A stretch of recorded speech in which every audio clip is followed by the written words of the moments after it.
It's something weird. It's a lot of guys, you're aspiring, traditional conservative, brand new kid out there, really wants to find himself a wife and a family and meet all those hallmarks of a traditional conservative white picket fence mental model. The problem is, they all come to talk about vetting your woman as if it's the be-all and end-all. Just vet harder, bro. If anything goes wrong, it's his fault. If she changes, it's her fault for not following the rules. When in general, the problem is vetting is an absolutely abysmal relationship strategy. Now, normally I deal with guys who are already in the relationship, but in this case, for the younger guys who are looking to get into one, it's the kind of thing that you can either learn the hard way by vetting a girl and then finding it doesn't work, or learning a better method: boundary enforcement. So vetting is a horrible strategy because, first off, when you're vetting, you're still new. You're fairly naive. You're a younger guy, and by young I mean under the age of 55. Men don't know what they want in life. We have a wonderful ability to rationalize what the world gave us, and we pretend it's what we wanted all along. If you dated goth girls in high school, then you start to think that goth girls are your thing. If you were approached by the girl next door, then you like that good wholesome girl. Guys are very ego invested in wanting more of what we've already gotten. And it's a habit of letting life happen to us that really doesn't work out in our favor. Also, when you're vetting a woman, what you're doing is you're vetting her for her values. Now, you got this list of values in your head, but the question you got to ask yourself is, where did those values come from? For a lot of men today, they don't come from strong male figures, and they definitely don't come from somebody with your best interests in mind. A lot of men are taught values from their divorced mom, for example, who does nothing but badmouth their horrible father. The problem was your dad was able to attract your mom for a while. So the kind of things that worked, she throws those out as well, thinking that they're also horrible. And you end up waking up what Rollo Tomassiego calls as a promise keeper, where you promise you're never going to be anything like that man who hurt your mom's feelings. The problem is, that guy has a lot of good qualities and good values, and you've basically abandoned them. Vetting is another issue as well. It only works if everybody else is vetting from the same playbook. Now, I don't know if anybody showed you this or not, but men and women aren't different. We don't play by the same rules. We don't want the same things. We're not the same people. The values that a lot of these kind of guys use only work if everybody else values them as well. So for example, you can have a divorce. Your society doesn't really prevent that at all. In fact, they facilitate it. Same things with adultery. It used to be considered a crime even, but right now it's really no big deal. So these values you're looking for, they just aren't the same values that society runs on. And all you're doing is living a fantasy while hamstringing yourself when it comes to actually finding a relationship that works. And vetting at its core, it's a narcissistic fantasy. You wear on your sleeve the types of values that you want to have in a woman. The kind of woman that's going to have that, especially if you're that same traditional conservative guy that doesn't like approaching a lot of women. The kind of woman that's going to work for is the one that sees it written on you. She's maybe at the tail end of I wasted my 20s and she wants babies or whatever it is she wants. She sees that if she does this checklist of activities you have, that she'll get what she wants. Now, it's typical from something called Briffault's Law that in these kind of situations, once a girl gets what she wants, she doesn't have to keep up the pretenses anymore. So that list you vetted for, she met all the criteria.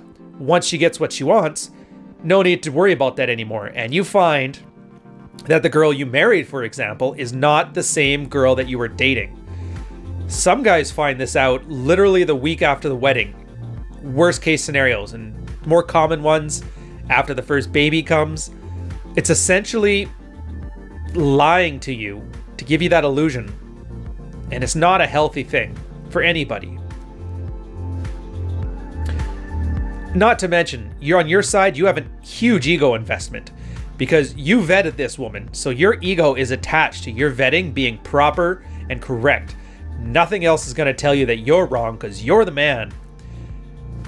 Except for that time she went out, girls' night out, didn't come back till 6 in the morning.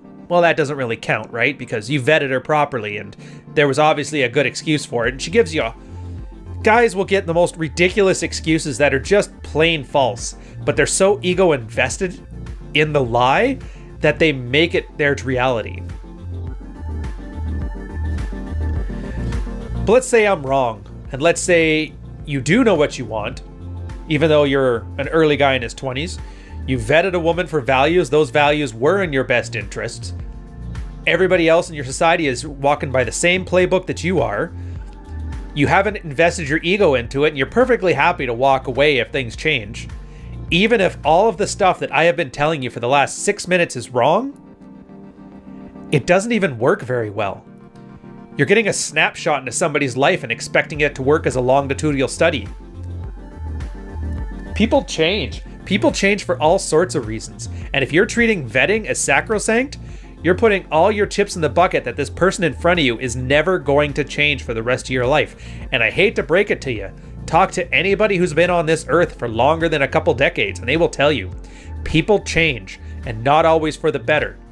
Your vetting list is useless. So I'll end this on a positive note. And a little bit of a critique. When people treat vetting as sacrosanct, they often do that to the exclusion of actual relationship strategies. And I'm here to tell you, I have other videos here, you're more than welcome to watch them. Boundary enforcement is far superior, and it doesn't require a lifetime of instilling feminine values in a man for you to understand them. They come from experience. Nobody can set your boundaries, only you can. If you were dating goth girls in your youth and they always did something that really bothered you, well, doesn't matter who you date, those boundaries are still there. Your mom could have complained about your asshole father for your entire life, but you know what?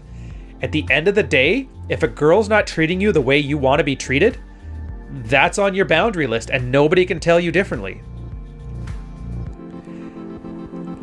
The beauty of boundaries is not only do they work over the long term, but they also work in the same capacity that vetting is meant to.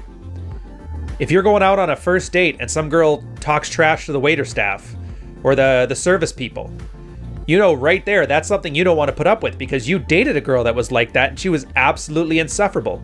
Every time she had a bad mood, she took it out on you. It's right there. You're not vetting for values. You have your boundaries and you've learned them from experience and you know why they're there. You can say you vet a girl because you want to find a young girl with a low notch count and a really strong family. I've got friends who have dated girls from Eastern Europe, married them in high school. They were both virgins. Parents are still together to this day, and they still got divorced because A, they had horrible boundaries, and B, the girl decided to act a damn fool, and why wouldn't she? The guy let her run all over him. So even those very simple, universally accepted lists of what you vet for aren't going to help because they just don't work. On that note, I want to thank you guys for listening in. Enjoy your red pill coffee. This is Ryan Stone. Big shout out to everybody on Patreon who's been listening so far. Thank you so much, guys. We're up to 50 now. None of this would be possible without your continued support. As always, if you're new to the channel, you know the deal. Like, subscribe, yada, yada, yada. Comment below. Engagement is good. Just come check us out on Saturdays. I do Red Morning with Carl from Black Label Logic, where we go over male sexual strategy from a single perspective and a relationship perspective. It's fun times. It's 9 o'clock every Saturday morning, Eastern Standard. Take care, guys.